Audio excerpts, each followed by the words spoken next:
حضرت عمرو بن عاص رضی اللہ عنہ اپنی آخری وقت میں دیوار کی طرف رک کر زار و قطار رو رہے تھے۔ ان کے صاحبزادے نے ان کو تسلی دینے کے لیے کہنے لگے، ابا جان، کیا نبی کریم صلی اللہ علیہ وسلم نے آپ کو فلاں بشارت نہیں دی تھی؟ کیا رسول اللہ صلی اللہ علیہ وسلم نے آپ کو فلاں بشارت نہیں دی تھی؟ یعنی آپ کو تو نبی کریم صلی اللہ علیہ وسلم نے بڑی بڑی بشارتیں دی ہیں۔ یہ سن کر انہوں نے دیوار کی طرف سے اپنا رخ بدلا اور فرمایا، سب سے افضل چیز جو ہم نے آخرت کے لیے تیار کی ہے وہ اس بات کی شہادت ہے کہ اللہ تعالیٰ کے سوا کوئی معبود نہیں اور محمد صلی اللہ علیہ وسلم اللہ کے رسول ہیں۔ میری زندگی کے 3 دور گزرے ہیں۔ ایک دور تو وہ تھا جب کہ رسول اللہ صلی اللہ علیہ وسلم سے بغض رکھنے والا مجھ سے زیادہ کوئی اور شخص نہ تھا، اور جب کہ میری سب سے بڑی تمنا یہ تھی کہ کسی طرح آپ پر میرا قابو چل جائے تو میں آپ کو نعوذ باللہ مار ڈالوں۔ یہ تو میری زندگی کا سب سے بدتر دور تھا۔ خدا نخواستہ میرا اس حال پر مر جاتا تو یقیناً دوزخی ہوتا۔ اس کے بعد جب اللہ تعالیٰ نے میرے دل میں اسلام کا حق ہونا ڈال دیا تو میں آپ کے پاس آیا اور میں نے عرض کیا، اپنا مبارک ہاتھ بڑھائیے تاکہ میں آپ سے بیعت کروں۔ آپ صلی اللہ علیہ وسلم نے اپنا ہاتھ مبارک بڑھا لیا۔ میں نے اپنا ہاتھ پیچھے کھینچ لیا۔ آپ صلی اللہ علیہ وسلم نے فرمایا، عمرو یہ کیا؟ میں نے عرض کیا، میں شرط لگانا چاہتا ہوں۔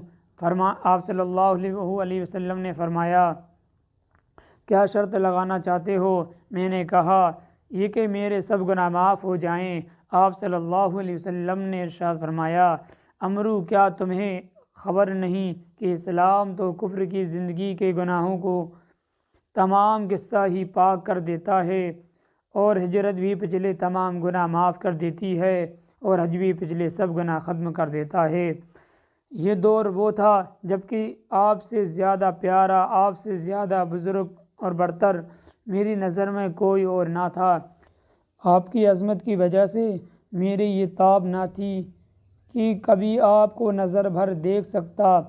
اگر مجھ سے آپ کی صورت مبارک پوچھی جائے تو میں کچھ نہیں بتا سکتا، کیونکہ میں نے کبھی پوری طرح آپ کو دیکھا ہی نہیں۔ کاش اگر میں اس حال پر مر جاتا تو امید ہے کہ جنتی ہوتا، پھر ہم کچھ چیزوں کے متولی اور ذمہ دار بنے، اور نہیں کہہ سکتے کہ ہمارا حال ان چیزوں میں کیا رہا۔ یہ میری زندگی کا تیسرا دور تھا۔ اچھا دیکھو، جب میری وفات ہو جائے تو میرے جنازے کے ساتھ کوئی بابیلا اور شور و شغب کرنے والی عورت نہ جانے پائے، نہ زمانہ جاہلیت کی طرح آگ میرے جنازے کے ساتھ ہو۔